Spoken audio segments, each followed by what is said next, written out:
বিয়েবাড়ির শেষ পাতে এই আইসক্রিমটা পেয়ে মন এমনিই খুশি হয়ে গেল। আইসক্রিম খেয়ে যতটা খুশি হলাম, তার থেকে এই ভাতটা পেয়ে আরও বেশি খুশি হলাম। কারণ যেরকম ভাবনা সেরকমই কাজ। আমি আইসক্রিমের কাপটা যেই হাতে ধরেছি, তখনই মনে মনে ভাবতে শুরু করেছিলাম যে এই সুন্দর কাপটা পেয়ে কিছু না কিছু তো বানাতেই হবে। এত সুন্দর কাপটাকে যথারীতি সযত্নে বাড়ি নিয়ে আসি। তো বাড়ি নিয়ে এসে খেয়ে সেটাকে ভালো করে ধুয়ে টুয়ে একদম রোদে শুকিয়ে আগেই লাল রঙটা করে নিই। তারপর লাল রঙটা শুকানোর সঙ্গে সঙ্গে আমি মুখের দিকটা হলুদ রঙ করে দিই।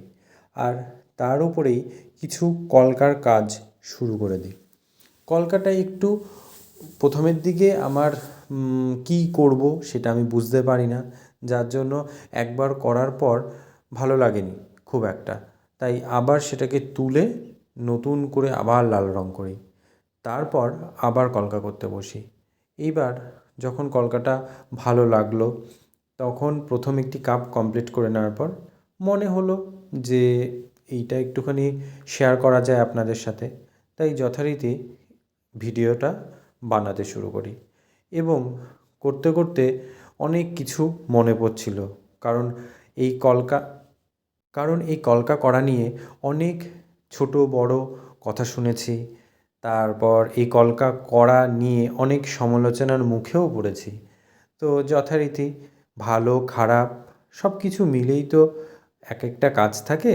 তো কোনো কোনো কাজে একটু ভালো সম্মান পাই, কোনো কোনো কাজে খারাপ বদনাম হয়।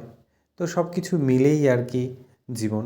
তো শুধু ভালোটা নেব খারাপটা নেব না তা তো হয় না। তো যথারীতি সমস্ত অভিজ্ঞতাই হয়। তো যথারীতি সেই সব কথা ভাবতে ভাবতেই কাজটাও প্রায় শেষ করে ফেলি।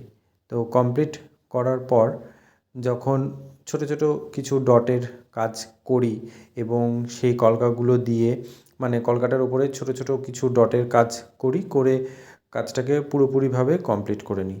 দেখুন কাজটা কেমন লাগছে অবশ্যই কমেন্ট করে জানাবেন। এই যে আরেকটা কাপ দেখুন, দুটোকেই একসঙ্গে দেখালাম। তো দেখে অবশ্যই কমেন্ট করে জানাবেন কেমন হয়েছে কাজটা।